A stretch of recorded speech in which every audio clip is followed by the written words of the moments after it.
सिद्धिभ्यः।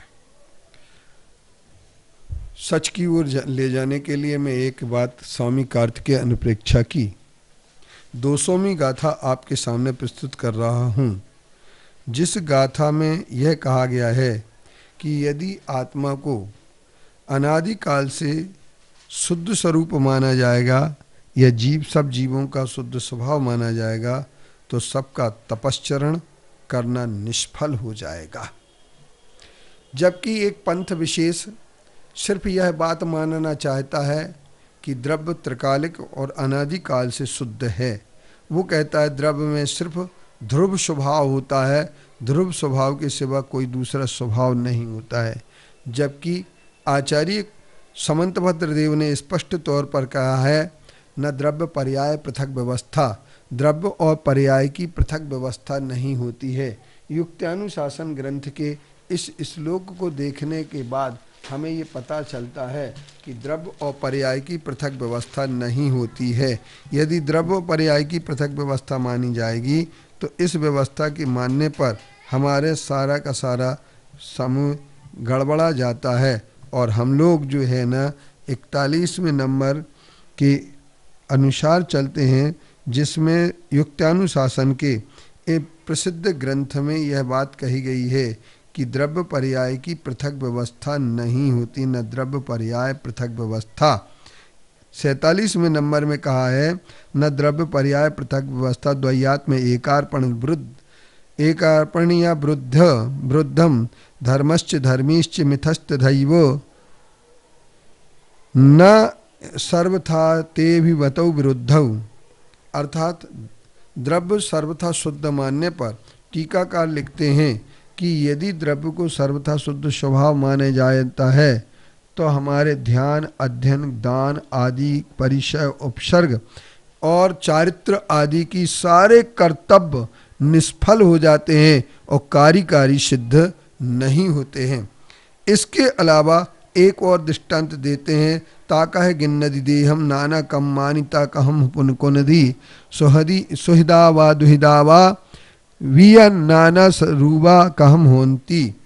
इस गाथा में गाथा नंबर 201 के अंतर्गत वे कहते हैं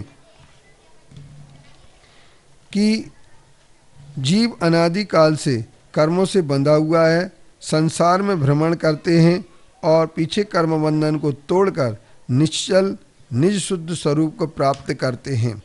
ये गाथाएं जहाँ पर स्पष्ट तौर पर दी गई हों, यदि जीव को सर्वथा शुद्ध माना जाए तो वह शरीर ग्रहण कैसे करता है और अनेक प्रकार के कर्मों को कैसे करता है और वह दुखी कैसे होता है अथवा सुखी कैसे होता है। शुद्ध अवस्था में न दुख हो सकते हैं न शुद्ध अवस्था में सुख हो सकते हैं। ये स्वामी कार्तिकेय अनुप्रेक्षा की गाथाएं हमारे लिए अभिनंदनीय पठनीय हैं।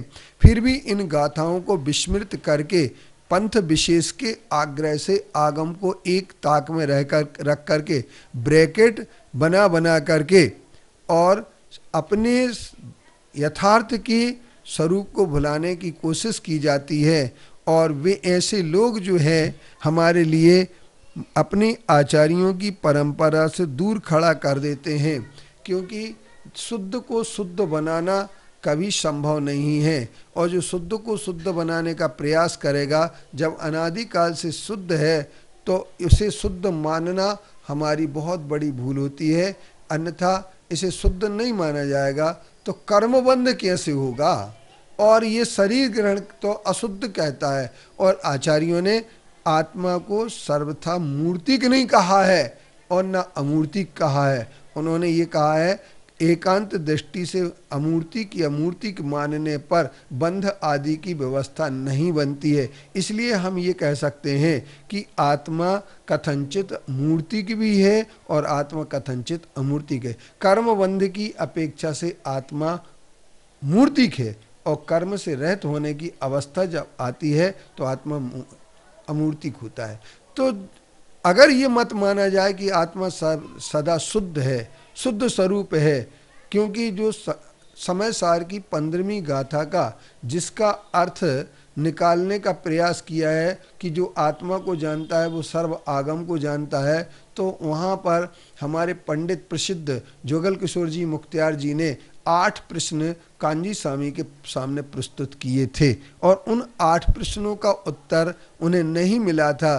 तो उन्होंने यह भी कहा था कि आप अगर उत्तर नहीं दे सकते हैं तो आप स्वयं लिख कर के दे दें या किसी से लिखवाएं और इनका हमें समाधान चाहिए। तो उन्होंने कह दिया, न हम लिखते हैं न लिखवाते हैं, अर्थात उनके उत्तर देने से कतराते रहे। और सन 1954 में अनेकांत पत्रिका में वो प्रश्न और लेख सारे के सारे छपे हुए हैं, जिनकी कॉपी हमारे पास मौजूद है, जो अनेकांत में छपे हैं। तो हम ये कह सकते हैं कि सचमुच में उस समय एक ही मात्र विद्वान थे, वो जुगल किशोर मुख्तियार जी थे, जिन्होंने समयसार की 15वीं गाथा की प्रवचन पर अपना टीप लगाई और विरोध रेखांक दर्ज कराया था। लेकिन बहुत सारे विद्वान चापलूसी करने की ओर बढ़ गए थे और जिसके कारण से यह मत हमारा आज दृढ़ होता रहा और आगम विरुद्ध यह बात हमारे सामने मान करके कुछ लोगों ने आत्मा को त्रिकालिक शुद्ध मानने का प्रयास किया,